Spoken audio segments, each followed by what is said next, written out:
Esto es el avance del segundo parcial, ¿ya? El primer parcial ya tenemos todo.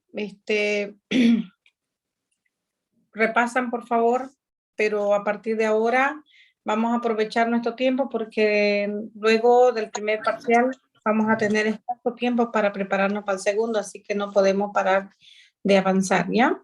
El segundo parcial trata sobre las enzimas importantes en ciertos problemas de salud, como por ejemplo, empezamos por acá. Un paciente tiene pancreatitis, una pancreatitis aguda. Uno de los laboratorios que se requiere es de amilasa y lipasa para poder determinar con un diagnóstico definitivo de pancreatitis.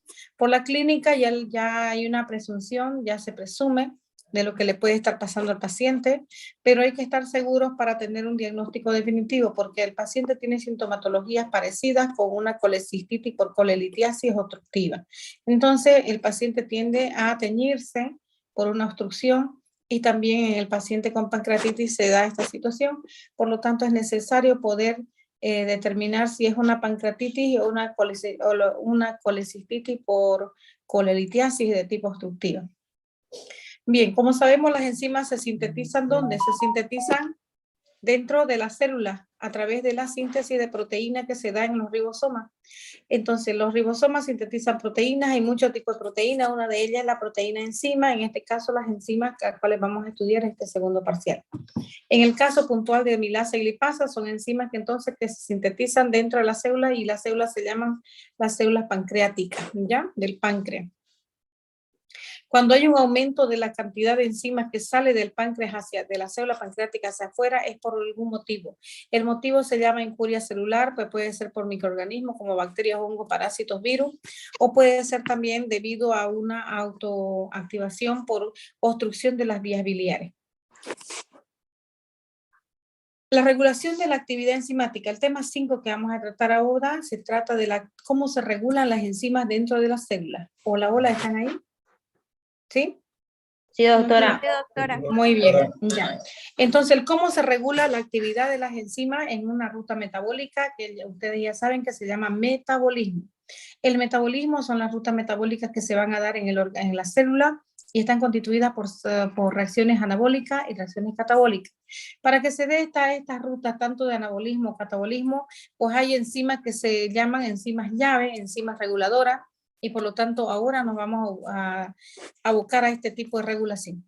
Entonces, la regulación de la actividad enzimática en el organismo no es como en laboratorio. En laboratorio podemos jugar nosotros de aumentar o disminuir la velocidad, agregando más temperatura o menos temperatura, o cambiando el pH hacia un pH más ácido o más básico.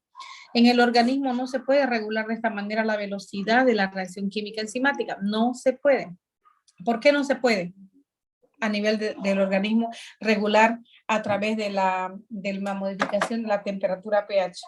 Porque tenemos un pH que es 735 a 745, ¿verdad? El pH que tenemos de 735 a 745, cuando está por debajo de 735, decimos que el paciente está cambiando su pH normal, está yendo a una acidez. Y hablamos de acidosis, que puede ser respiratoria o puede ser metabólica. Y si el pH sube por encima del límite máximo, de 745 para arriba, hablamos de que el paciente está entrando en una alcalosis. La alcalosis puede ser de tipo respiratorio o puede ser también de tipo metabólica, ¿ya? Entonces, lo que nosotros vamos a poder observar acá, que en el organismo, en el cuerpo humano, no se puede regular la velocidad de una reacción química enzimática al modificar la temperatura o al modificar el pH. La regulación es de otra manera, ¿listo? En laboratorio sí se podía hacer aquello, pero en el organismo no. Los inhibidores estudiados, por lo general, son materiales de laboratorio que solo entran al organismo de manera accidental o de manera criminal. Pero también hay que tomar en cuenta que hay inhibidores utilizados en farmacoterapia, como ya les había comentado previamente. Hay inhibidores que se utilizan como ser los antibióticos, antimicrobianos, antibacterianos, los betalactámicos. En el caso de la amoxicilina, ampicilina, penicilina benzatínica, penicilina procaínica y todos los medicamentos que utilizamos como para tratar problemas más urgentes que son amigdalitis, faringitis, faringoamigdalitis, bronquitis, etcétera, en el paciente, o problemas en la piel como la osteodermitis, Pues en este caso los medicamentos son inhibidores enzimáticos de las enzimas que son útiles en la bacteria para que ellas puedan vivir mejor y multiplicarse rápidamente. Entonces esta enzima llamada transpeptidasa es la enzima que va a inhibir los betalactámicos y de esa manera, al inhibir la enzima, la bacteria no puede concluir con su síntesis de la pared celular y la bacteria explota, la bacteria muere, ¿verdad? Entonces eso es beneficioso para nosotros, pero es malo para las bacterias. Bueno, lo que nosotros buscamos es liberarnos de ellas para poder resolver nuestro problema de salud. Entonces, sabemos que hay inhibidores enzimáticos tanto para procesos infecciosos y también hay inhibidores enzimáticos para quitarnos el dolor de cabeza, la fiebre, la inflamación, como son el ibuprofeno, el ácido acetilsalicílico, el paracetamol, el ketoprofeno, ketorolaco, indometacina, muchos medicamentos de Sonaine. Ustedes, algunos de ellos conocen, diclofenaco y ibuprofeno, los más conocidos. Son también inhibidores enzimáticos, ¿ya?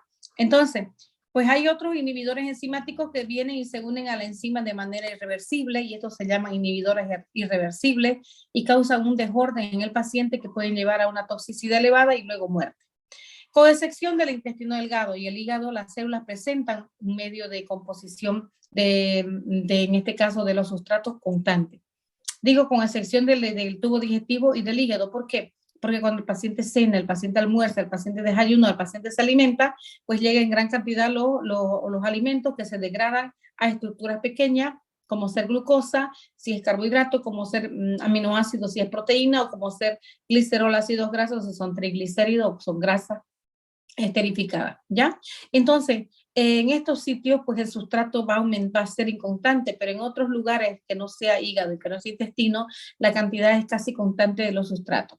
Pues hoy estudiaremos los principales mecanismos del cual la célula dispone para su regulación. Y entonces vamos a decir que las formas básicas de regulación de la actividad de la enzima está en función de dos maneras. Uno, de la cantidad y otro de los centros activos útiles que presente. Si es en función de la cantidad, ustedes saben que a mayor cantidad de enzimas, ¿cómo es? Si hay mayor cantidad de enzimas, ¿qué es? Mayor o menor velocidad. Mayor. ¿Velocidad? Mayor velocidad, correcto. Mayor velocidad. Y ustedes acaban de ver eso ahora en la práctica de hoy. Ustedes vieron qué pasó con la práctica de hoy. Hemos trabajado con diferente concentración de enzima y hemos tenido diferentes velocidades, por lo tanto, diferente actividad.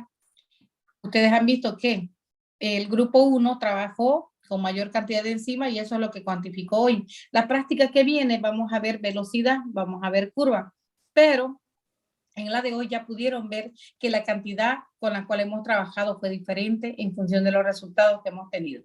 Entonces, una de las formas básicas de regulación es la cantidad. A mayor cantidad de enzima, mayor velocidad. La inducción, por lo tanto, es la que me va a aumentar la cantidad de enzimas y, por lo tanto, la velocidad. Sin embargo, la represión, que son sustancias, ¿no?, que ingresan al organismo y que lo que hacen es disminuir la síntesis proteica de proteína enzima, por lo tanto, disminuye la cantidad de enzima y disminuye la velocidad. La otra forma básica de regulación es cuando la cantidad de enzima no varía, lo que va a variar es, va a variar es la actividad del sitio activo. En otras palabras, solo es posible modificar su actividad aumentando o disminuyendo la fracción de los sitios activos útiles. Vale decir, un centro activo que pueda ligar a sustrato, un centro activo que pueda transformar sustrato. Bien, dentro de esta forma de regulación, aumentando o disminuyendo la fracción de los sitios activos, tenemos la modificación alostérica y tenemos la modificación covalente. Los componentes de un sistema de regulación son la señal, que es el principal, el componente más inicial. Entonces vamos a decir que existen diferencias notables entre un sistema de regulación y otro a nivel celular, pero a pesar de las diferencias de la composición, vamos a generalizar los componentes de los cuales puedan tener todos estos sistemas de regulación a nivel celular. Y ellos son la señal, el estímulo, los receptores, el traductor, el amplificador y el efector. Entonces, los componentes, el primer componente de un sistema de regulación.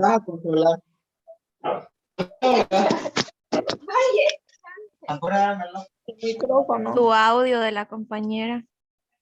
Jacqueline, aparte que está sin su apellido, está haciendo bulla.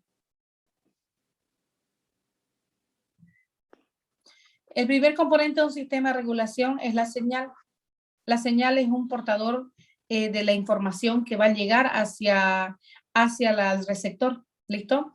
Entonces, siempre se va a iniciar con una señal. Si ustedes miran un analito, por ejemplo, glucosa, la glucosa es el valor normal de 70 a 99 en ayuna. Entonces, tenemos ese rango que es normal, pero cuando la glucosa va disminuyendo a través del día, va disminuyendo, va a 80, 65, ya se va convirtiendo en señal. Y cuando baja al pico mínimo, que es el 60, se convierte en estímulo. Ese estímulo va a activar mediadores internos, o sea, segundos mensajeros, que van a terminar aumentando, en este caso, aumentando la actividad de la fosforilación de ciertas enzimas que van a terminar sacando glucosa del hígado hacia la sangre o de los tejidos a la sangre para compensar la disminución de glucosa que se está dando a nivel sanguíneo, cosa que no puede bajar de 60. Para eso van a haber sistemas regulatorios que lo que van a hacer es estimular la salida de esta glucosa que habían sido previamente guardadas de ciertos tejidos, ¿ya? Y de esa manera la glucosa nuevamente se mantiene en los rangos normales. Bueno, cuando la señal aumenta de intensidad, se convierte en estímulo. Por lo tanto, el estímulo y la señal son los primeros componentes en el sistema de regulación. Primero señal, aumenta esta señal aumenta ¿cómo puedo decir? Aumenta la capacidad, ¿ya? Aumenta, o en este caso va por aumento, va por disminución, pero la señal se intensifica y al intensificarse se convierte en estímulo. Para que el estímulo pueda provocar la respuesta, debe existir una estructura capaz de captarla. Esa estructura capaz de captarla se llama receptor. Cuando el estímulo ya llega a interactuar con el receptor, que es el que capta el mensaje, ese mensaje, por la mayoría de los casos, la respuesta es mayor a lo que llegó el estímulo. Entonces el estímulo llega y la respuesta es mucho mayor, entonces se requiere de un amplificador. También para traducir la información se requerirá de un traductor. Y finalmente, por último, debe existir una estructura que genere la respuesta directamente y ese se llama efector o también conocido como la enzima. En los sistemas de regulación enzimática, el efector es una enzima específica que como resultado de su acción aparece la respuesta, que es el resultado final de un sistema de regulación. Entre el traductor y el efector existe un componente que tiene como función potencializar la acción del estímulo, que dijimos que el estímulo llega en mucha menor cuantía que el resultado que va a generar la célula, que es mucho mayor, y para aquello requerimos de un amplificador. La señal más empleada en el interior del organismo, en el interior de la célula, la señal más empleada es la concentración de las mismas sustancias que se convierten en analitos y que son muy importantes a nivel celular. Una pareja que es muy importante que la recuerden se llama, en este caso, el componente depositario de energía ATP versus el componente depositario de mucho menos energía que es el ADP. Esa es la pareja, ¿ya? Si ATP aumenta, ADP disminuye. Si ADP aumenta, ATP se está hidrolizando, está disminuyendo. Las enzimas son los efectores de estos sistemas. Existen dos formas fundamentales de su actuación. La primera es variar la velocidad de la reacción que ellas catalicen, aumentándolas o disminuyéndolas de manera que toda la vía metabólica en la cual participa se adapte a la situación reflejada por el estímulo. La segunda es variando su especificidad. Ahí hablamos de lo que son las isoenzimas. La respuesta que se obtiene siempre de intensidad mayor que el estímulo que se genera a nivel celular, ¿listo? Y todo eso es gracias a lo que ya dije, el amplificador. La regulación alostérica. Hablamos de dos tipos de regulación cuando la cantidad de enzimas no varía. La regulación son regulación por alosterismo y la regulación por modificación covalente. La regulación alostérica. Bien, se entiende que cada vez es más numerosa la cantidad de enzimas que al estudiarse el comportamiento de la velocidad sobre un eje en función de la concentración, en este caso de sustrato, la curva que inicialmente se estudiaba, que es la curva micheliana, que es una hipérbola para las enzimas michelianas, pues para las enzimas reguladoras, esta curva que es una hipérbola ya no es más, sino es una curva sigmoidea. Quiere decir que es una curva que aumenta, luego disminuye y tiende a aumentar nuevamente. ¿Listo? Es como una S itálica invertida o una sigmoidea. Entonces, debido a que el comportamiento de la velocidad de las reacciones por ellas catalizadas en función de la concentración del sustrato se obtienen curvas diferentes a la hipérbola como la de Michael y Augmenten, es que en la mayoría de los casos tienen un aspecto sigmoidal o S itálica invertida. Estas curvas se desplazan a lo largo del eje donde nosotros vamos a colocar los valores de la concentración de sustrato, ¿verdad? Y por lo tanto se puede ver que va a aumentar o disminuir en función de un elemento que participe dentro del mecanismo de catálisis. Esos elementos que participen se pueden llamar activadores o inhibidores. Entonces, una enzima alostérica es una enzima que tiene un sitio diferente al sitio activo, pues todas las enzimas tienen centro activo, ¿correcto? Todas las enzimas tienen centro activo, pero las enzimas alostéricas tienen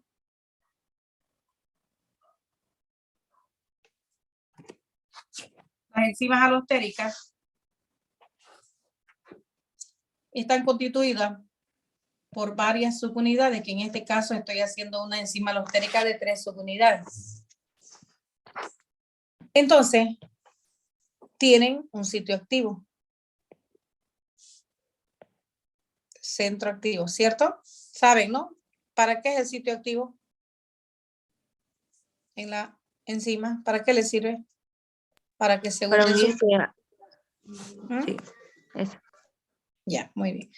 La unión de una subunidad con otra es a través de uniones débiles. ¿Listo? La unión entre una y otra a través de uniones débiles. Muy bien. Ustedes saben que la subunidad, esta que estoy dibujando acá, un punto, otro punto que son, vienen a ser los aminoácidos, ¿ya?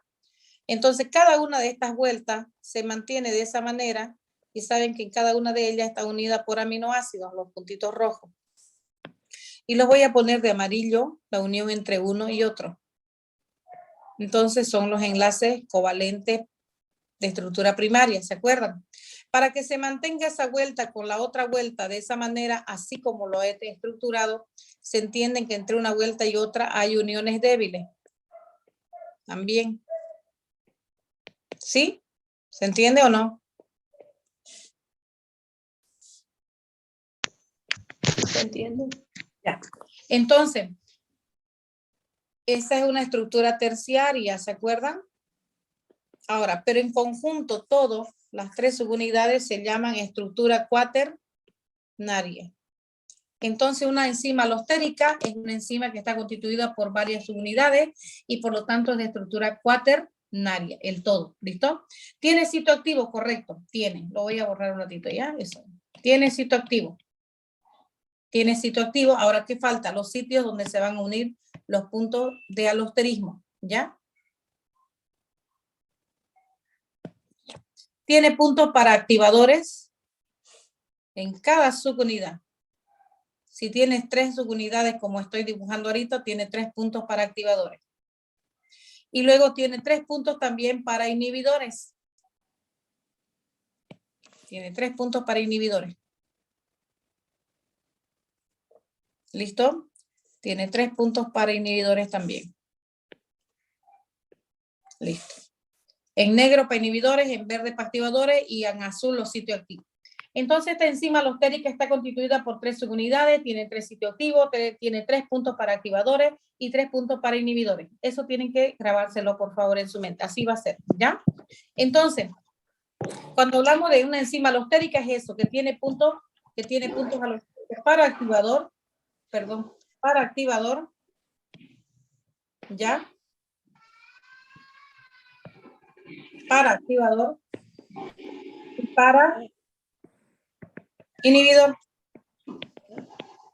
Y para inhibidor. Doctora, activador, inhibidor, ¿y cuál era el otro? El normal, ¿no? Para inhibidor. Pero es que si estás atenta, esto que es, pues en azul, es el centro activo. Sí, sí, gracias.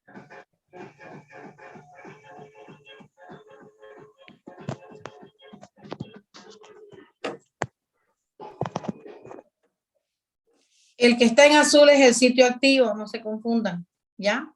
Que toda enzima tiene, ¿no ven? Como esta enzima es una enzima alostérica, tiene tres cadenas oligoméricas, tres subunidades, pues tiene 3 sitios activos.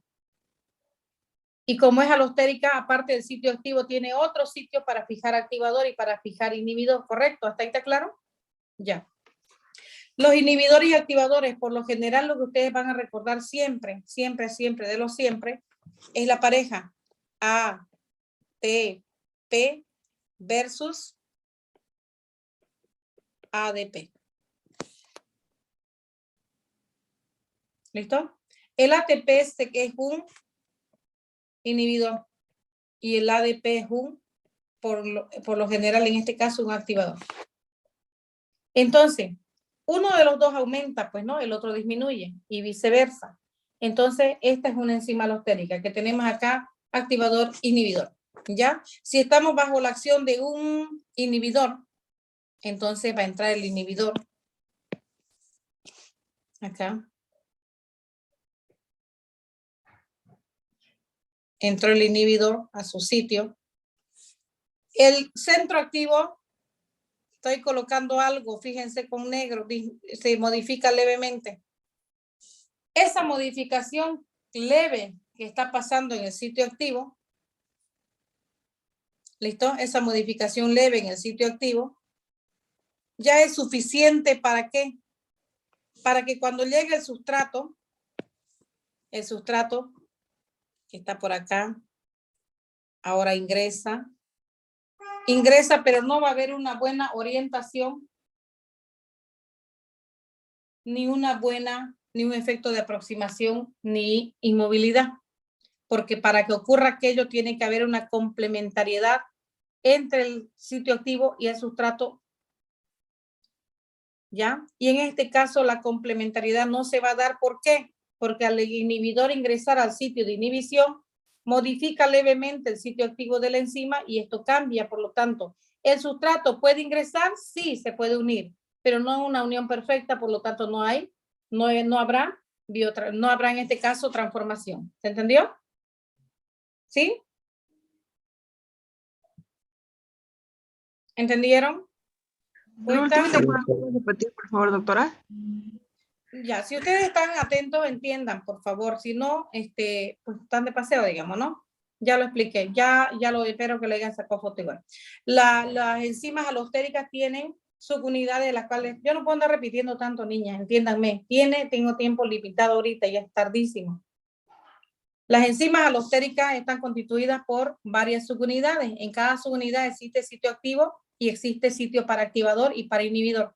Cuando el inhibidor ingresa, modifica levemente el sitio activo de la enzima y por lo tanto la enzima, aunque pueda fijar al sustrato, no lo puede transformar. Bien, aquí tienen una curva en función de la concentración del sustrato. Tienen una curva en función de la concentración del sustrato y tienen 3 velocidades. Saben que las velocidades se miden en Y, ¿sí?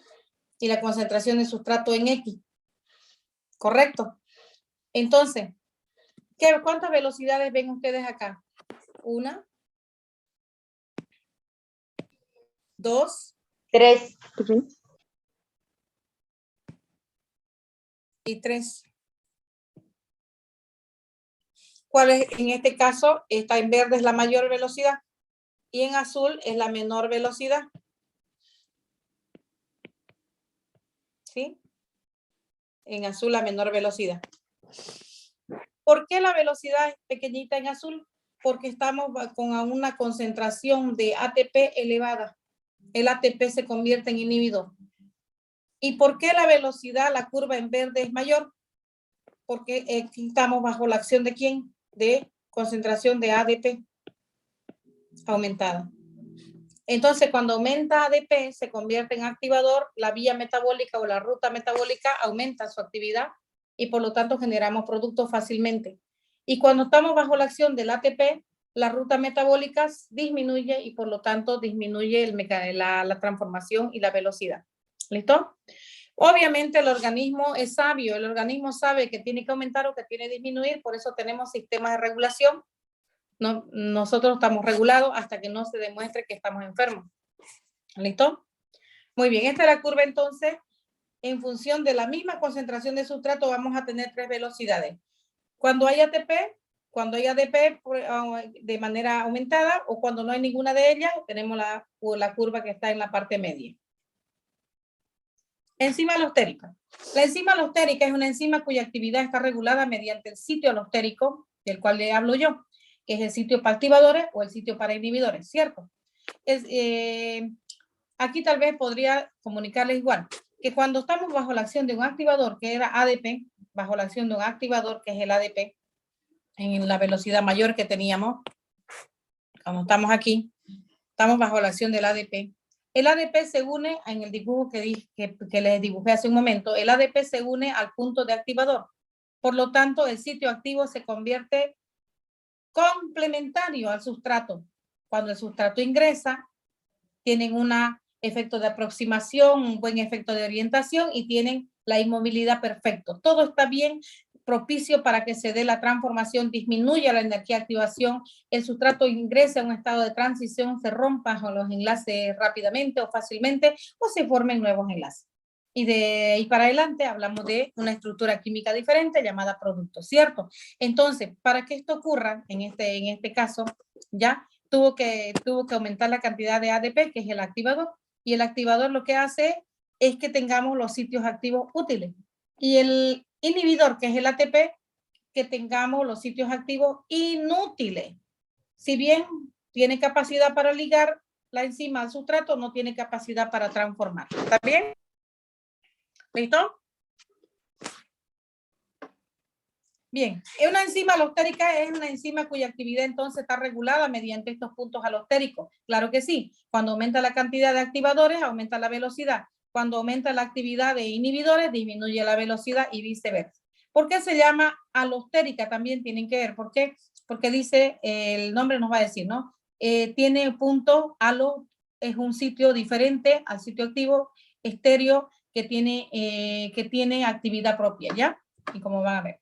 Una enzima alostérica puede ser mono o polivalente, según uno o más moduladores que vaya a presentar. La primera etapa generalmente de la ruta metabólica del metabolismo, la primera etapa ya de la catálisis es en la cual interviene una enzima reguladora y puede ser por alosterismo o puede ser por modificación covalente. Existen dos tipos de moduladores, por lo tanto, los moduladores positivos, ya, o que estimulan, o los moduladores negativos que inhiben. ¿Listo? Y aquí es la misma curva como la que presentamos hace un momento, presenté hace un rato, que ustedes quiero que la vean, ¿ya? Y aquí está. Aquí hablamos de positivo y de negativo. ¿Qué significa? Que en el primer caso estamos hablando de que hay aumento de los compuestos químicos que se comportan como activadores. Y en el punto número 2, estamos hablando de un aumento de compuestos químicos que se comportan o se ligan a la enzima a puntos de inhibición, a la enzima alostérica, ¿ya? Modelos propuestos para la regulación por alosterismo, tenemos dos modelos, el modelo simétrico y el modelo secuencial.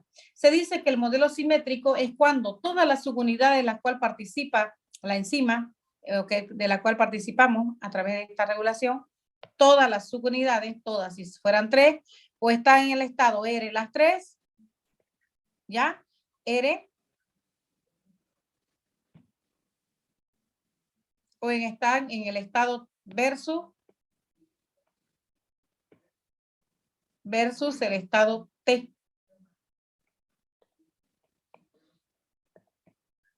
¿Ya? Obviamente saben que la unión entre una subunidad y la otra es a través de uniones débiles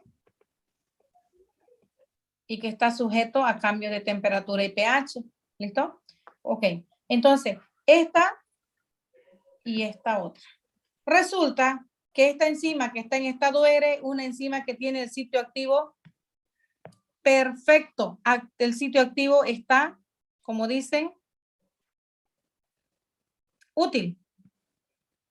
Sin embargo, en el estado T, el sitio activo está inútil, modificado.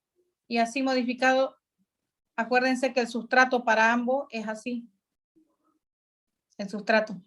Entonces el sustrato va a tener complementariedad con este tipo, en estado R, y no tiene complementariedad con el estado que ustedes ven en un triángulo, siendo que es en este caso un cuadrado.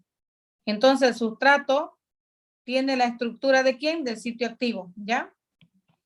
el sustrato tiene la estructura del sitio activo. Entonces aquí podemos decir que el sustrato, en este caso, aquí no va a haber, la velocidad va a disminuir y aquí la velocidad va a aumentar. ¿Está bien? Entonces, si bien el sustrato puede ingresar al estado T, pero no hay una complementariedad, como en el caso del estado R. Por lo tanto, en este modelo se dice que si la enzima reguladora está constituida por 3 subunidades, las 3 o están en el estado R o están bajo el estado T tenso. R quiere decir relajado, quiere decir que el sitio activo es complementario al sustrato, quiere decir que cuando ingresa el sustrato se va a unir al sitio activo de manera perfecta, va a haber una buena orientación y va a haber transformación. El estado T significa que cuando el sustrato ingresa al sitio activo lo hace de una manera no perfecta, no hay orientación, no hay inmovilidad y no hay un efecto de aproximación, por lo tanto no habrá transformación. ¿Entendieron? ¿Sí? ¿Entendieron o no entendieron? Sí, doctora. Que cuando hablamos de una regulación alostérica, modelo simétrico, o todos son tensos, las unidades, o todos son relajados, no hay más ahí, ¿listo? Muy bien.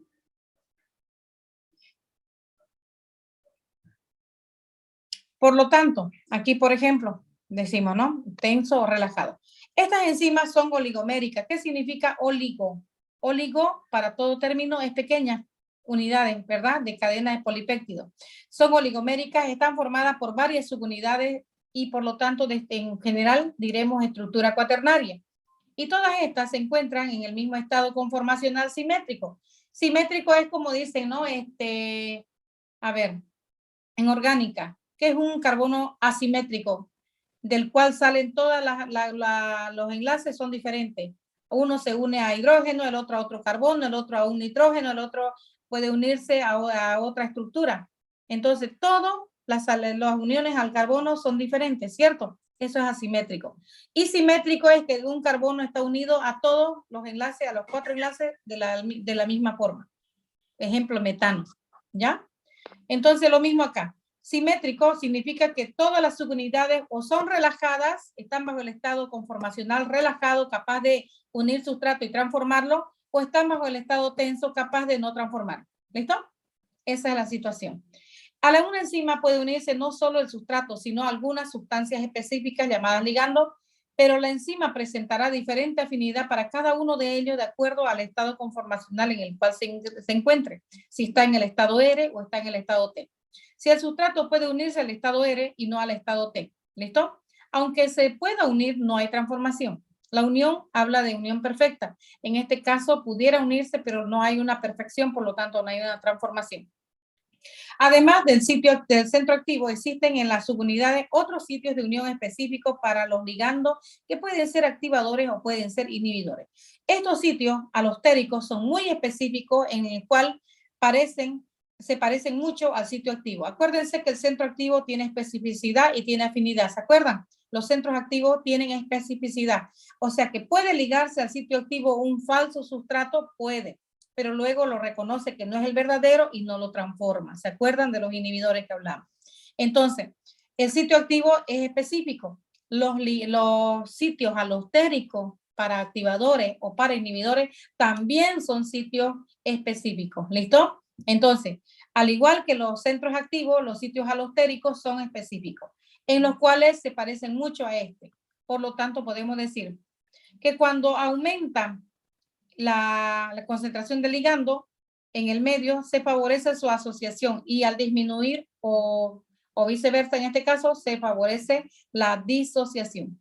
La existencia de estos sitios es lo que determinó la denominación de alostérico, que significa halo, otro sitio diferente, y estéreo, espacio. Los sitios alostéricos, al igual que el sitio activo, son centros de reconocimiento molecular, son específicos para para el ligando que le corresponda. Bien, si tenemos un equilibrio a nivel celular entre el estado R y el estado T, un equilibrio 50-50, se dice que este equilibrio se va a dar en ausencia de los 3 ligandos. ¿Cuáles son los 3 ligandos? activador, inhibidor y sustrato. En ausencia de todos ellos, hay un equilibrio mitad y mitad entre estado R y estado T.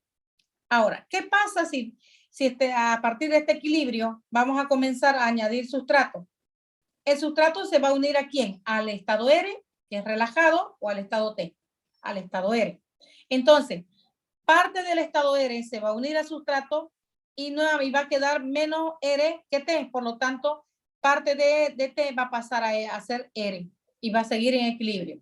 Nuevamente, el sustrato se une a R, otra vez algo de T pasa a formar R y otra vez en equilibrio. Entonces, a través de esta dinámica, de esta situación, ¿qué es lo que va a disminuir? ¿Estado T o estado R? ¿Qué vamos a tener más?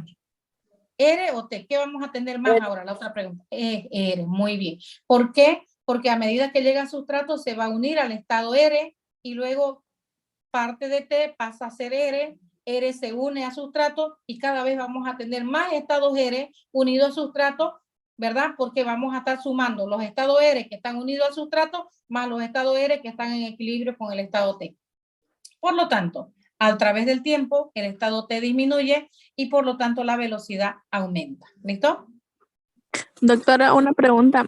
¿Hay equilibrio en el estado T y R cuando, por la ausencia de cuál dijo? No escuché esa parte. Cuando hay ausencia de los tres ligandos, están en equilibrio. Empezamos de cero. Ahorita no hay no hay activador, no hay inhibidor y no hay sustrato.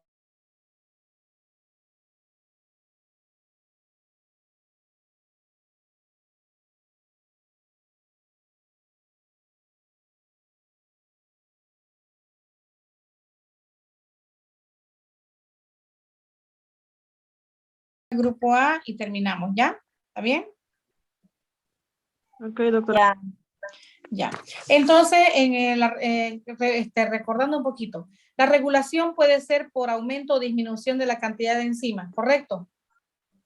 Sí. Pero no es la más importante en el organismo. La otro tipo de regulación es en función de la calidad de los sitios activos, que estén en estado T o estén en estado R, si es regulación alostérica. Entonces, o si están modificados o no están modificados, si es modificación covalente. Entonces, la regulación pasa por ser de dos tipos. En función de la cantidad, hablábamos de represión y activación. Y en función de los sitios activos útiles, hablamos de regulación alostérica y regulación covalente. La regulación alostérica está dada por es un tipo de regulación muy interesante, muy bonita y está dada por enzimas alostéricas. Las enzimas alostéricas tienen sitios de unión a ligandos alostéricos, activadores o inhibidores, diferentes sitios como les acababa de dibujar. También estas enzimas alostéricas saben que es de estructura cuaternaria porque están constituidas ¿de qué? Están constituidas por cadenas de polipéptidos de estructura terciaria que se unen entre sí y van a dar una estructura final cuaternaria. Puede estar constituida por dos cadenas de polipéptidos o dos subunidades, por tres, por cuatro, etc. Entonces, las subunidades se unen entre sí por enlaces débiles y están sujetas a cambios de temperatura y pH. Obviamente que nosotros vamos a cuidar eso, ¿verdad? Y obviamente que en el organismo a nivel celular, pues la temperatura se mantiene, tenemos sistema de regulación de temperatura y se mantiene entre 36.5 y 37.5, no más. Y el pH entre 7.35 y 7.45, no más. Bueno, con estos sistemas de regulación, pues las enzimas no tienen problemas, funcionan siempre, ¿listo? Y no tienen cambio en su estructura para poder decir se desnaturalizan, ¿no? O sea que no pasa aquello. Bien, la regulación por enzimas alostéricas entonces pasa porque la enzima alostérica tiene puntos para unión activador e inhibidor y también tiene centro activo para ligar al sustrato. Tenemos dos modelos importantes para poder explicar la regulación alostérica, que es el modelo simétrico concertado y el modelo secuencial. El modelo simétrico concertado, que es este, nos dice que si la enzima está constituida por dos subunidades, por ejemplo, o todas las dos subunidades están en el estado R o las dos subunidades están en el estado T. No hay estados híbridos. Quiere decir que el estado R o el estado T son las dos en estas conformaciones que tiene la cadena de polipéptidos que conforman la enzima alostérica. Son las dos. En el caso que fuera relajado, la enzima entonces su sitio activo es útil fija sustrato, lo convierte en producto y la velocidad aumenta, la ruta metabólica aumenta.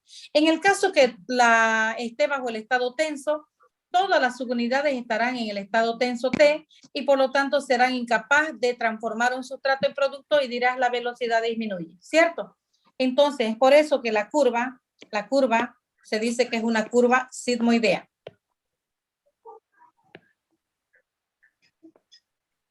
Ya. Por eso se dice que la curva es una curva sigmoidea. ¿Ya? En la cual tenemos X y tenemos Y. ¿Qué significa una curva diferente a la hipérbola? Significa que la velocidad aumenta, disminuye, aumenta, disminuye y así.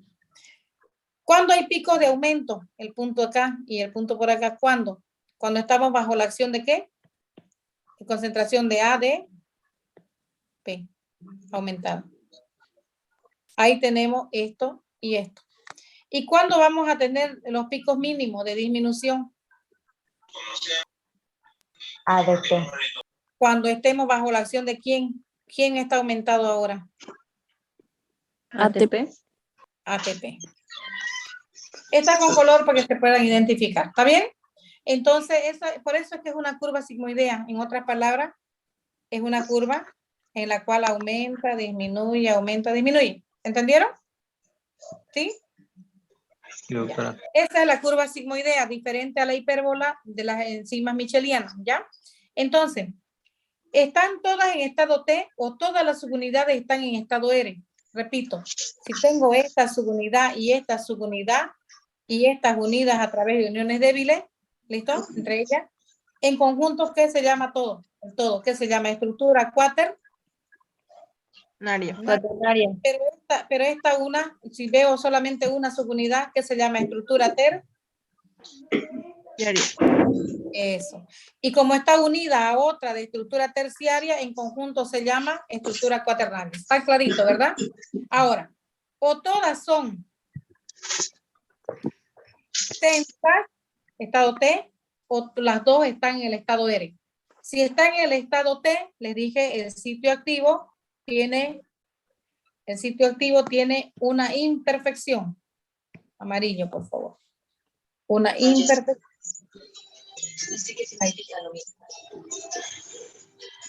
Ahí está, ¿sí? Con eso ya estamos hablando de que esto se llama sitio activo, ¿correcto? Por favor, la bulla, ya no quieren pasar, sálganse, no me hagan eso. Ya. El sitio activo se modificó levemente, ¿correcto? Esa modificación leve que ustedes ven es suficiente para que cuando llegue el sustrato, ahí, llega, se une. Pero ¿será que va a haber transformación? No.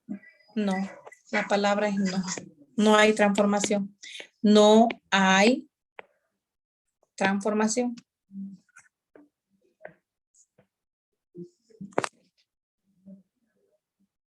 Hasta ahí está bien, ¿no? Está claro. Clarísimo. O en el estado T no hay transformación. ¿Y la velocidad aumenta o disminuye? Disminuye. Disminuye. Foto ahí, foto y cambiamos, ¿ya? Listo, cambio, ahora borro y ahora veamos la del otro lado. Tengo dos subunidades y nuevamente sé que las dos en conjunto se llaman estructura cuaternaria y cada una de ellas se llama estructura terciaria. Ahora vamos a poner a la enzima con un sitio activo y su sustrato por acá.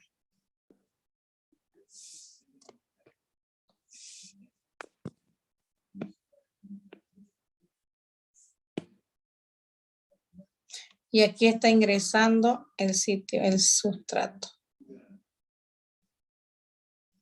Perfecto. Con orientación y movilidad y todo. Encajó bien. Entonces vamos a decir que esto ingresa acá. Entonces, aquí vamos a decir que está bajo el estado R, relajado. se une a la perfección con el centro activo con el sustrato y hay transformación. La velocidad aumenta. Y esa es la regulación, pues, estimados estudiantes, a nivel celular. La célula regula el organismo mucho más que a veces nosotros nos regulamos en la vida real. Porque nosotros, si nos gusta algo, somos capaces por decirle, si a usted le gusta algo, y dice, a ver, saco mis cuentas, voy a vivir con lo mínimo, pero me compro lo que me gusta, ¿cierto? Yes. Más o menos. Quiero un perfume que me encanta. Yo era estudiante, igual que ustedes, y me gustaba mucho. Yo decía, ¿cuánto va a mandar mi madre? Ya yo me lo compraba y me quedaba con casi nada para el resto. A veces uno no sabe de regulación. La célula es perfecta. La célula es perfecta, la célula regula a la perfección. Entonces, cuando aumenta ATP, se une a los sitios de inhibición y la velocidad disminuye. Se queda el depósito casi intacto, ¿no? Y cuando la cantidad de ATP se va disminuyendo, se va hidrolizando el ATP, lo que aumenta es el ADP. Y el ADP aumenta, se convierte en señal, luego se convierte en estímulo y se une al receptor. Y por último, esa unión del ADP al receptor hace que el sitio activo se vuelva, como que dice, útil, de calidad, puede fijar sustrato y transformar y la velocidad aumenta, como en este caso que estoy terminando de explicar. ¿Listo? Este es el modelo simétrico. Pero ¿qué pasaría si fuera el modelo secuencial? ¿Cómo creen que fuera si fuera el modelo secuencial? Al revés. Aquí tendríamos uno bajo el estado R y el otro estaría en T. Eso es secuencial. Y a medida que el sustrato ingresa, aquí tendría que sacar todavía esto, ¿ya? A medida que el sustrato ingresa, ¿no? Va llegando el sustrato al estado T. Aquí lo ponemos, el sustrato va llegando al estado T. Está por acá. Voy a borrar un poquito esto, me estorba. Entonces voy a decir, va por acá el sustrato. Va llegando. Sigue llegando. Y cuando ya va llegando el sustrato a su posición final, secuencialmente el estado T pasa ¿a qué? A ser estado. El T pasa a ser estado. Uy, se me fue.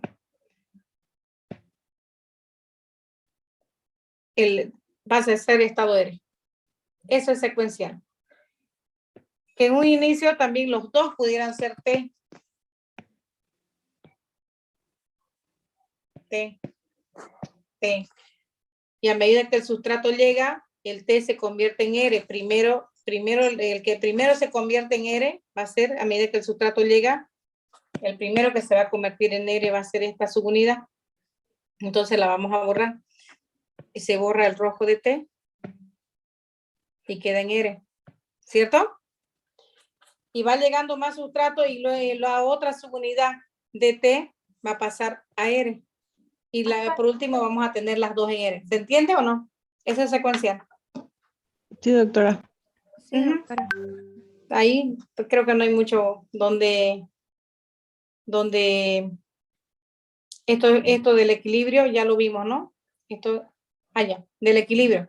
Aquí esto es bien sencillo. Entonces, si tenemos el equilibrio, ¿no ve? Punto número 1, a medida que llega a sustrato, el equilibrio tiende a ser más R, la velocidad a aumentar. Ahora, si lo que añadimos es activador, el activador lo mismo, se va a unir al estado, ¿a cuál se une el activador? ¿Al R o al T? Al R. Al R. ¿Ya? Al R. Pero va a quedar en equilibrio TR, este TR del cual hablamos, esto de acá. Siempre eso tiene que mantenerse en equilibrio. Entonces, si lo que vamos a tener es, añadimos en este caso el activador, va a pasar, el activador se une a R y vamos a tener, en este caso, R más activador. O vamos a tener R más sustrato, o vamos a tener R unido a activador más sustrato, o R unido a sustrato más activador, y siempre que haya la llegada de sustrato que se une a R o activador que se une a R, vamos a desplazar del estado T para que se convierta en R y por lo tanto cada vez va a pasar más T a formar parte de R. ¿Por qué? Porque R tiene que mantenerse en equilibrio con T. ¿Se entiende? Y entonces cada que saquemos de R es como que digamos tenemos un equilibrio, ¿no? Acá, ¿cómo les puedo explicar? Tenemos un depósito o tenemos un dinero, tenemos digamos un dinero de 100 bolivianos y ese equilibrio tendría que ser 100, ¿ya? Pero sacamos del dinero, sacamos por decirle de la caja chica de los 100 bolivianos, sacamos 20, queda 80, pero tiene que ser 100. Eso, entonces, para completar a 100, sacamos de nuestros ahorros, nuevamente a 100. Otra vez sacamos 20 para otra situación y otra vez tenés que sacar de tu depósito para mantener los 100, ¿entendés? Y entonces al final de cuentas estás sacando mucho del depósito y vamos a ir disminuyendo nuestro depósito en estado T, vamos llevando más a estado R. Cada que llegue sustrato o llegue activador, va a sacar del estado R. Por lo tanto, parte del estado T tiene que convertirse en R, ¿se entendió? Y el equilibrio, por lo tanto, ¿a qué va a tender? A que haya más estado R y menos estado T. Por lo tanto, en este caso vamos a decir, al aumentar R, como ven acá, al aumentar R, mientras mayor sea la concentración de A añadido, dice, mayor será la fracción de la enzima en estado R. Por lo tanto, aumenta la concentración de R y disminuye la concentración de T. Esto me va a decir entonces que aumenta la velocidad, ¿cierto? Aumenta la velocidad de reacción. Aquí tenemos imagen de una enzima que tiene su sustrato y que tiene un sitio para un activador, al cual llega el activador y pueda generar y pueda propiciar que el sustrato pueda llegar fácilmente a tener orientación y movilidad y todo lo que se requiere para la transformación. En ausencia, ahora nuevamente, de los tres ligandos, seguimos. En vez de que llegue activador o sustrato, lo que va a llegar es inhibidor. ¿En qué va a terminar todo esto? Díganme. Hay ausencia de sustrato, tengo un equilibrio entre R y T. Ahora, en vez de que llegue sustrato o llegue activador, ¿qué va a llegar? Inhibidor. ¿Qué creen que va a pasar? El inhibidor se va a unir. Finalmente, ¿cuál es lo que va a aumentar? ¿Concentración de R o concentración de T? De T. Correcto. Entonces decimos, ¿ya?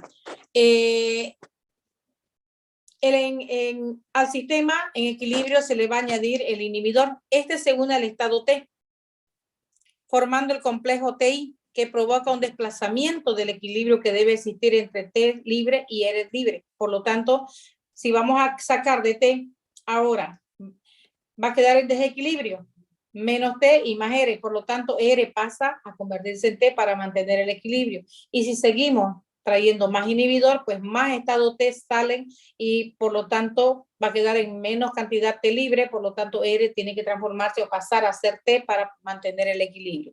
Al final de todo vamos a tener mayor concentración de T, menor concentración de R y por lo tanto menor velocidad. Porque cuando estamos en el estado T, la velocidad disminuye. ¿Está bien? Bien. Entonces vamos a decir que el inhibidor alostérico en este caso se une al punto de inhibidor y evita que el sustrato pueda ser transformado. ¿Listo?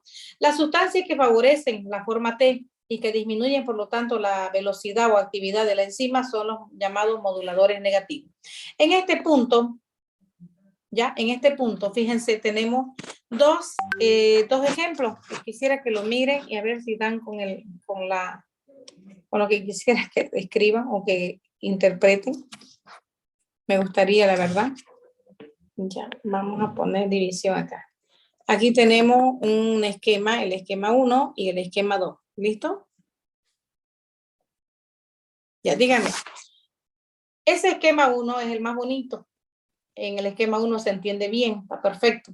En el esquema 1, miren bien y díganme, porque ya hace rato dibujé algunas cosas y estábamos charlando de eso. En el esquema 1. Es una enzima alostérica. Bien. ¿De cuántas subunidades está conformada? 4. ¿Ya? Pues está bien, de 4. ¿Alguien dice algo diferente? 2. Correcto, de 2. Muy bien. ¿Por qué de 2? Aquí lo voy a separar con amarillito para que se note en el rojo. ¿Está bien? Está separado. 1 y 2. 1 y 2. ¿Qué más notan? Ahora lo voy a dividir acá. Esto sería izquierda y esto sería derecha. ¿Qué diferencia hay entre izquierda y derecha? ¿Cuál de las dos está bajo la acción de un inhibidor? El centro activo, doctora. Claro, pero ¿cuál de las dos? ¿Izquierda o derecha está bajo la acción de un inhibidor? Miren, izquierda. miren. Bajo la acción de un inhibidor. ¿Izquierda o derecha? ¿Qué me dijo? Izquierda. Izquierda. ¿Sí? ¿Por qué? Mira, aquí lo voy a repintar con amarillo. Mira, ese sitio activo es un, ¿qué se llama esto? Tiene un nombre. No es cuadrado, rectángulo. Parece más rectángulo que cuadrado, pero parece un cuadradito también, ¿no? Ya. ¿Lo ven? Fíjate, exactamente la misma forma que el sustrato. ¿Sí o no? Sí, Usted no sería que derecha. puede Sí. ingresar el sustrato. Ah, entonces es el derecho, ¿no ve? ¿Sí? Miren el derecho, el sustrato, el mismo, es el mismo sustrato, cuadradito. Pero, ¿será que va a poder entrar? Este está así inclinado, mira. No. Si llega a entrar, no va a entrar de manera con una buena orientación. Entonces, ¿cuál está bajo la acción del inhibidor? De nuevo. La derecha. La derecha. Derecha, por supuesto. Estado T, doctora. ¿Por qué? Porque miren, la derecha está bajo la acción de ¿quién? La derecha está bajo la acción de ¿quién en este caso? Sustrato. De un inhibidor. Dice que el inhibidor está ingresando perfectamente así. Mira la misma forma. ¿Sí o no? ¿Sí? ¿Se dan cuenta que es la misma forma? El inhibidor, mírenlo bien. Que el sitio de inhibición tiene la misma forma, ¿cierto? No va a ingresar perfecto. ¿Y qué pasa con el activador? El activador viene así, pero mira cómo mira para otro lado el punto de unión al activador. O sea que el activador no puede entrar. ¿Quién puede entrar? El inhibidor. Por lo tanto, modifica el sitio activo levemente y esa modificación leve es suficiente para que no exista transformación. No exista transformación. En el lado izquierdo hay complementariedad entre el sitio activo y el sustrato. Son parecidos. Ahora, el inhibidor, que es un redondito, mira acá, bonito, un redondito. ¿Cómo? Ahora ya desapareció la forma redondita del sitio alostérico para inhibidor, ¿cierto? ¿Lo ven o no? Ya no hay, ¿cierto? Pero para el activador, que es un triángulo, perfecto, bonito, y su sitio también es un triángulo. Entonces ustedes se fijan por lo que ven ahí. Me gusta esta imagen, muy bonita. Ahora sí, de nuevo, ¿cuál es izquierda o derecha de la imagen bajo la acción de un inhibidor? Derecha. Derecha. Activador, izquierda. Izquierda. ¿Dónde aumenta la velocidad de transformación? En la izquierda. Perfecto, muy bien. ¿De cuántas subunidades está formada esta enzima alostérica? 2. 2. No. Y se fijan, tiene dos centroactivos, ¿lo ven? Uno, lo voy a dibujar con color azul. Un sitio activo, dos sitios activos. ¿Cuántos sitios para inhibidor tiene? Para inhibidor. Uno y 2. Y para activador, 2 también. Por eso no se vaya a olvidar. Si está conformada por 4 subunidades, 4 sitios activos, 4 puntos de activador, 4 puntos de inhibidor. ¿Está bien? Sí. Ya. Ahora, en el dibujo de abajo, díganme de cuántos sitios activos creen que están, aunque no es muy clara la imagen, pero creo que ya van ustedes desarrollando eso, la idea. ¿De cuántas subunidades está en la figura número 2 de abajo? 4. Bien, muy bien. No es muy clara, ¿sí, verdad? 1, 2, 3 y 4, pero no es muy clara. Me gusta la de arriba, que tiene punto donde se fija activador, punto donde se fija inhibidor y donde es sitio activo, ¿correcto? Y el modelo secuencial que yo le expliqué, que si está ahí estados híbridos, ya, a medida que ingresa el sustrato, pasa entonces del estado T al estado R y por último todos estarán bajo el estado R como lo ven acá. ¿Sí? ¿Sí, no ven? Mirando, mirando. ¿Correcto? A medida que llega al sustrato, uno del estado T pasa a ser R, aquí está. Sigue llegando al sustrato y finalmente los dos van a estar bajo el estado R, ¿correcto? Eso, pues, una manera de decir, es secuencial. Características generales de las enzimas alostéricas.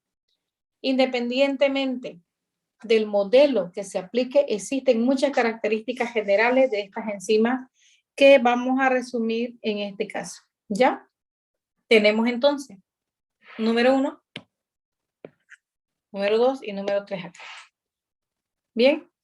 Número 1, son proteínas oligoméricas. Como ven en esta, no sé si ven acá hay una figura en la parte superior derecha. ¿Lo ven? Verde, celeste y otros colores. ¿De cuántas subunidades está conformada esa enzima? 3. Bien, muy bien, de 3, correcto. De 3. Otra manera de ver, ¿no? Son proteínas oligo. Oligo para ustedes es, ¿se acuerdan de oligoelemento? ¿Qué significa oligo? ¿Qué significa oligo? Pequeño, ¿cierto? Pequeña cantidad de ¿qué? De cadena de polipéptidos bajo estructura terciaria que sería la subunidad. Entonces son proteínas oligoméricas de estructura cuaternaria, de peso molecular elevado y estructura compleja con raras excepciones. Las enzimas existen en varios estados conformacionales. ¿Cuáles son esos estados interconvertibles o los estados conformacionales interconvertibles que ya habíamos visto hace un momento? ¿Cuáles son? ¿Cuáles son? El estado T. ¿Estado R? R, muy bien. El T y el R, correcto. Los ligandos se unen a la enzima en sitios específicos por fuerzas no covalentes. Estamos hablando de qué ligando, los activadores e inhibidores. Los activadores, que generalmente dijimos activador ADP, inhibidor ATP. Estos ligandos se unen a la enzima a través de esos puntos alostéricos por enlaces no covalentes, por enlaces débiles, igual que lo que sucede con el sustrato y el sitio activo. ¿Está bien? Entonces, por fuerza no covalente y de forma reversible, por lo tanto. Afectando el estado conformacional de la enzima. ¿Ya? Los cambios conformacionales de una subunidad se comunican en mayor o menor grado al resto de las subunidades, por eso que hablábamos de un modelo simétrico y de un modelo secuencial. La curva de velocidad que habíamos visto en la curva de velocidad de las curvas michelianas, de las enzimas michelianas, que era una hipérbola, como la ven acá. Esta es una hipérbola, esta es una curva micheliana. Pues la curva de las enzimas alostéricas es una sigmoidea. ¿Ven acá? ¿Lo están viendo a la derecha? ¿Correcto? Sí. ¿Ya? Ya. Es una sigmoidea. Entonces, la curva de velocidad en función de la concentración de sustrato siempre presenta una forma diferente a la clásica curva hiperbólica de la curva micheliana. En ocasiones, el activador y el inhibidor forman una pareja cuya concentración es, en este caso, varía de manera contraria, es inversamente proporcional. Si el uno aumenta, el otro disminuye. Cuando aumenta uno, pues el otro automáticamente va a estar menor, ¿no ve? Es inversamente proporcional una de la otra. En ocasiones, el activador y el inhibidor forman una pareja cuya cantidad o concentración varía de manera contraria. Cuando aumenta el uno, disminuye el otro, y así y viceversa. Estas variaciones de la concentración tanto del activador o el inhibidor constituyen estímulos metabólicos que adaptan el funcionamiento de las enzimas a las condiciones celulares que, como les dije, son unas regulaciones muy, pero muy perfectas. La pareja que con mayor frecuencia cumple esta función es la formada por el ATP y el ADP. Sus concentraciones relativas controlan un gran número de actividades enzimáticas y con ello de rutas metabólicas inmensas, importantísimas por lo tanto. Bien, aquí quedamos por favor. Modificación covalente para adelante, ¿listo? Esto va a ser nuestro avance de aquí para adelante, la otra clase. Ya quiero que vayan pensando en formar un grupo, su grupo para exponer, porque a partir de este tema se vienen las exposiciones para ustedes. Ya, yo les repito el tema, pero ya quisiera que ustedes tengan idea más o menos entre esta semana que estamos en semana de la facultad, se vayan ustedes a formar grupo, porque son alrededor de 100 alumnos ustedes, 100. De los 100 vamos a formar solamente, a ver, tema 1, organización de las enzimas, cofactores, regulación, 5 grupos. 5 grupos, ya, de los 100 vamos a formar 5 grupos de a 10 personas y vamos a repetir, va a haber grupos repetidos. Por lo tanto, vayan formándose grupos de 10 personas para darles tema, ¿ya? Y por lo que es la semana de la facultad, ya más o menos ustedes saben que participaremos, ¿no? ¿Qué opinan? ¿Quieren participar? Ahora, el que pueda, pues el que pueda, participa, pero ir al acto, a todos, sí tienen que ir, ¿ya? Y los que puedan participar, para que no les salga muy pesado, que sea un monto mínimo para poder comprarles y donarles a las señoras que van a estar en su kiosco solidario. Vamos a hacerlo concursos de el grupo A y el B. Ya, la misma forma que hicimos para la rifa, los que quieran se anotan. Uno del curso va a ser refresco, refrigerio, y el otro va a ser alimentos, o sea, puede ser asadito, ¿no? Asadito de yuca y refresco que sean las sodas, comprar la soda de 3 litros y llevarles para que ellas puedan vender y que lo que ganen sea para las mamás de los niños con autismo, y creo que ellos van a juntar para sacar una personería jurídica que decía la doctora Norma, y entonces de esa manera participamos y todos damos lo mismo, ¿está bien? Está bien, doctora. Está bien, Entonces, doctora. yo les, Pregunta. miren, como a mí me da pena con ustedes, estoy muy apenada, ustedes véanlo, en realidad,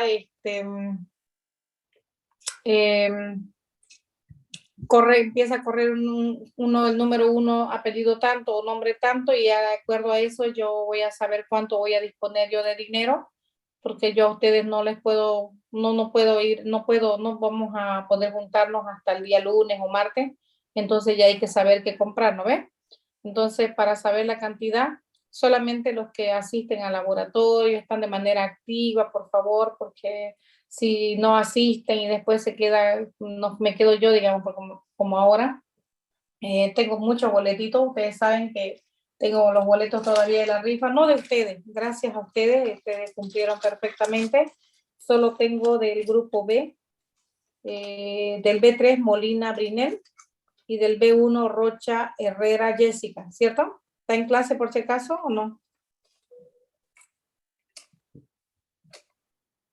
Solo tengo de esas 2 niñas, no tengo más, lo demás todo esto estuvo perfecto, entonces habiendo la confianza, esa confianza muy importante entre nosotros, pues yo puedo disponer para sacar el fondo y después ustedes lo reponen, ¿está bien?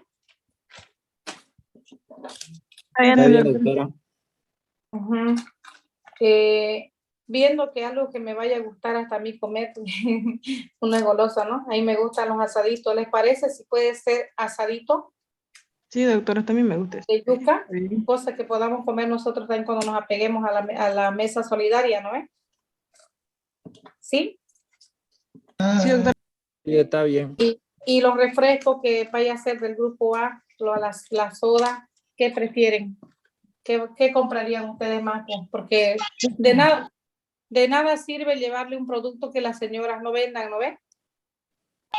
Limonada se va a vender. Yo preferiría soda. Coca-Cola, Soda, sí. bien confiable, doctora. Todos toman Coca-Cola. Sí, pues. ¿Y les parece esa Coca-Cola, la Fanta, la Coca-Cola o la que es Fanta Papaya. O que sea surtido también. ¿No ven? Ujú. Algo que puedan ellas vender, porque yo decía por ahí después le llevamos y no venden, ¿no? Y entonces en vano, ¿cierto? Si no, pues doctora, esas Coca-Colas pequeñitas, ¿no ve que venden? Ah, verdad. Esas Pero- pequeñas, hay Las Fanta y personales. Pero Coca-Cola. para llevarles peque, a ver cómo, además hay que llevarles fría. ¿Y en qué se la va a poner? Yo pues si llevo mi picolecero por ahí después me olvido y ya una silla había perdido, ahí perdiendo varias cosas por allá.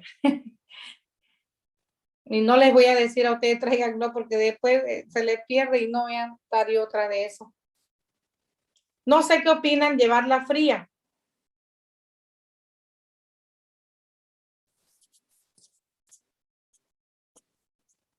Las Doctora, peques. les conviene a ellos que hagan refresco, van a ganar más.